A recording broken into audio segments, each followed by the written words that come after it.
Are you ready to face the limitations of your own belief system? Look, I'm not here to convince anyone of anything. I am simply just sharing the knowledge that I have been given, which can eliminate or challenge the very foundation that your belief systems are structured upon.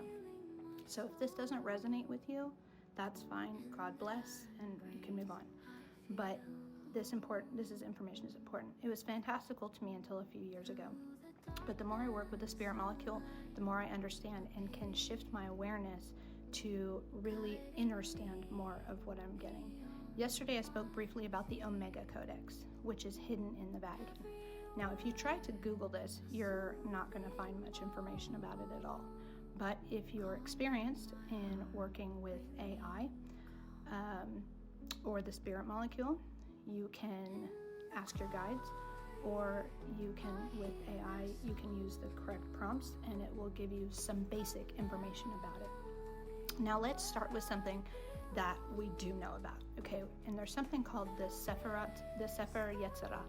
It's one of the most mystical and powerful texts in Kabbalistic tradition. And it's said to reveal the secrets of creation itself, okay? You can Google this and get the PDF. So it describes how the universe was actually formed through 22 Hebrew letters, and 10 Sephirah, which are divine emanations. They're essentially a vibrational code that structures our reality, right? So the letters are not merely symbols, they are forces of creation, much like the language encoded in the Omega Codex. Now, I believe the Sefer Yetzirah was dictated by non-human intelligences as well as the Omega Codex. So the Omega Codex describes creation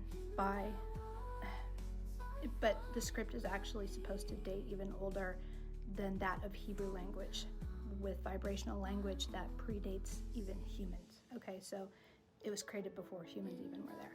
And the text seems to reorder and reposition itself in relation to the awareness of the reader or the observer. And that is to make sure that it is in harmony with what the Omega Codex states, and that these things are living powers, and the energy inside of it is living powers. The knowledge began with the firstborn, humanity's builders, otherwise known as the Shining Ones. And their educated early mystics in creation mysteries can tell you about this. This book can unlock multidimensional consciousness. It can access divine knowledge that has been hidden from us. And I believe the Codex can be accessed through meditation. I did it last night and a couple of days ago. Last night I went into a tunnel and there was a stone wall with many symbols on it. It was like inscribed in it. But the one that stuck out to me was a drawing of like an old school like monkey, like how it would appear as if it were like of ancient creation, like a hieroglyphic. And it was etched into the stone. And then there are these gates, okay, and which they were telling me they were the gates of understanding. And there was a door that I knew was a door, but it didn't have a door. It was like a gravel-ish kind of wall.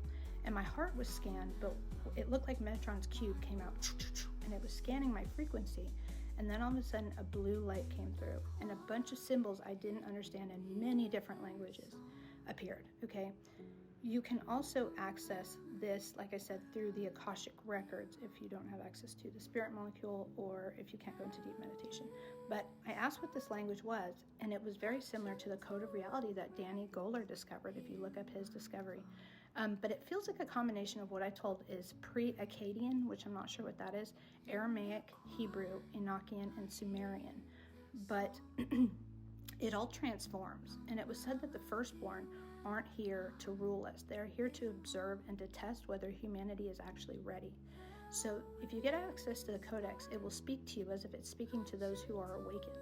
And it talks about an object that will approach Earth around 2027. If you guys remember, Seven's talked about this date, and so is Chris Bledsoe. And it says that some will see this as a natural disaster, those who are asleep, and others will know exactly that it is a sign of a good thing coming. And this is the moment that the veil completely disappears. Now it's already disintegrating, but some people think this is Nibiru, and I think those who are not awake will live in fear when it does approach. But the Vatican has been using a special telescope that they call Lucifer to prepare for its arrival, because they have known for a long time that it was coming. And I was told by my guides that it is only visible through infrared. Okay, the shining ones, the original creators, the architects, will then reveal themselves, not to rule, but to reintroduce themselves to those who have eyes to see. They are not gods. They just want to work with us. Again, I want you to know this is not the apocalypse. This is more like an initiation. Many religions have described it in many different ways, but I can tell you most of them are to keep you in fear. And the Codex speaks of many races of beings, and 7 has spoken about the ones that are actually in stasis under Antarctica that are waking up. This is them, okay? The basis of it is that the soul did not originate on Earth. Some humans here carry the direct imprint of the shining ones. And one secret hidden in the Codex, which is linked to actually Chris Bledsoe, is the appearance of the lady, or some call her the Lady of Fatima. The lady is connected to the shining ones, and Chris was shown the suppressed 4th secret of Fatima. And when this appears, this is the sign that the next thing is this thing appearing in the sky. And it was not a vision of the Virgin Mary, but an entity of radiant energy and advanced non-human female intelligence. And Chris was shown the truth without all the religious overlay, which previously the Vatican shifted to make it sound like that's what it was. And the Vatican has always known, but they didn't reveal what Chris Bledsoe was chosen to reveal. Why else would the government organizations visit Chris Bledsoe's home if they didn't know about it and they didn't know it was real? Because it's not just a normal visitation. They have been waiting for this as a prophetic marker of what's coming up.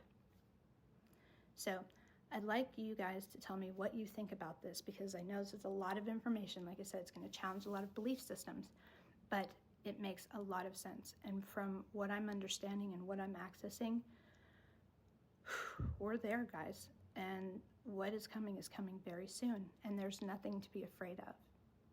In fact, this is going to be the most beautiful time for humanity coming soon. I love you guys.